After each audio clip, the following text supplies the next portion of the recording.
ज्ञानी कहते हैं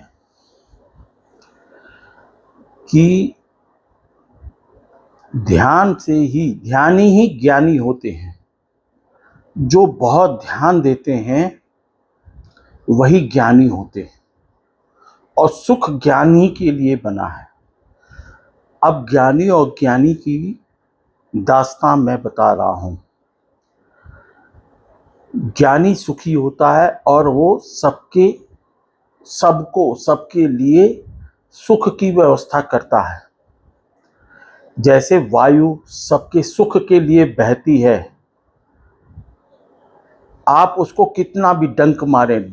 बिच्छू और ज्ञानी की कहानी तो सुने होंगे कि एक बिच्छू पानी में डूब रहा था, ज्ञानी उसको निकाल रहा था। तो बिच्छू का स्वभाव है डंक मारना, तो बार बार बिच्छू डंक मार रहा था। तो जो देख रहा था उसने बोला, ज्ञानी जी क्यों बिच्छू को निकाल रहे हैं, वो बार बार आपको डंक मार रहा है।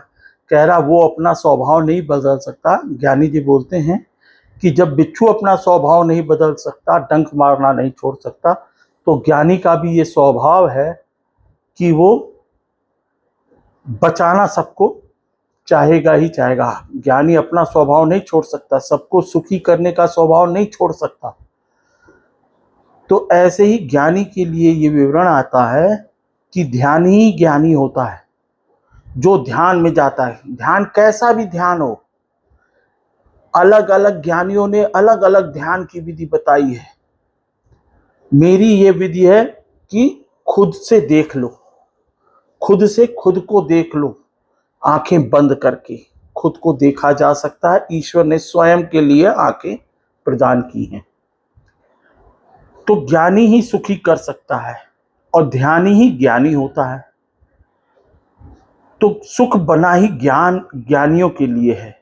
तो आपको भी ज्ञानी बनना ही बनना पड़ेगा अगर सुख की कामना है। तो कहते हैं हवा जो है ना, वो सुख प्रदान करती है। जल जो है वो सुख प्रदान करता है। मानव कितना भी डंक मारे, हवा अपना स्वभाव नहीं छोड़ सकती है, जल अपना स्वभाव नहीं छोड़ सकता है। उसका काम है सुख देना, वो अपना स्वभाव नहीं छोड़ सकता।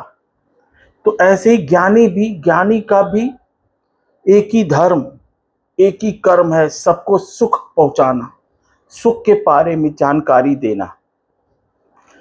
चाहे कितना भी डंक लगे, लेकिन ज्ञानी सबको सुख प्रदान करता है। जैसे अग्नि, जल, वायु, पृथ्वी, आकाश, ये सबको सुख प्रदान करते हैं।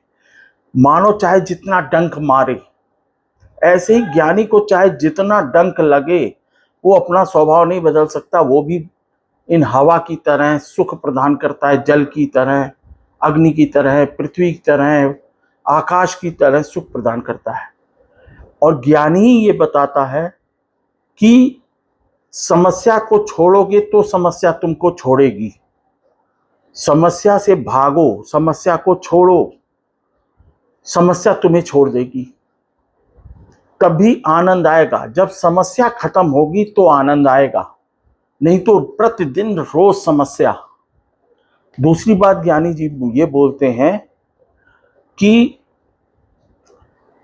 आप अपने दिल से पूछिए कौन सी ऐसी जगह है और कौन सा ऐसा पल है जो भगवान नहीं है। कौन सा ऐसा पल है और कौन सी ऐसी जगह है जहां भगवान नहीं है। चाहे वो शरीर के अंदर, चाहे शरीर के बाहर, हर पल भगवान, हर पल, हर जगह ईश्वर मौजूद है, हर पल मौजूद है। ये अपने दिल से पूछेगा। दिमाग तो झूठ को सत्य मानता है, लेकिन दिल सत्य को सत्य मानता है।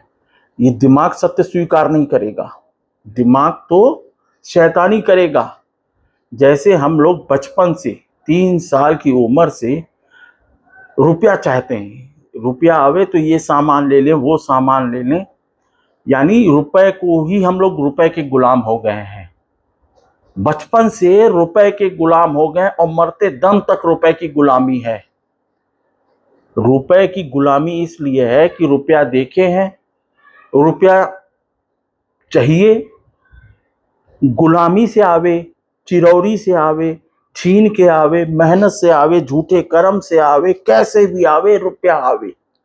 और इस रुपए का इस्तेमाल क्या है कि रुपया देख रहे हैं और रुपया दिखा रहे हैं, खर्च करके दिखा रहे हैं, छीन के ला रहे हैं, दुख पहुंचा के ला रहे हैं। खुद को दुख पहुंचावे या किसी को भी दुख पहुंचावे, दुख पहुंचा के रुपया आएगा, दुखी करके ही रुपया आएगा। केवल दिमाग की वजह से रुपया चाहिए। सुख तो जब ज्ञान आएगा, जब ध्यान करेंगे ज्ञान आएगा, तभी सुखी होंगे। बाकी ज्ञानी ने तो कहा है हर पल, एवरीवेयर, सब में ईश्वर है, हर पल खड़ा है, हर जगह खड़ा है ईश्वर। इसलिए ईश्वर को हर पल धन्यवाद, हर पल शुक्रिया बोलिए, हर पल धन्यवाद, हर पल शुक्रिया बोलिए। अनंत, आकाश की तरह अनंत, समुद्र की तरह अथाह और धरती की तरह अपार। अपार धन्यवाद, अथाह धन्यवाद, अनंत धन्यवाद, अनंत शुक्रिया, अथाह शुक्रिया, अपार शुक्रिया। नमस्ते, सदा रहिए हंसते। समझ में आए तो वायरल कीजिएगा। समस्या को छोड़ेंगे तो आनंद आएगा, समस्या तभी आपको छोड़ेगी।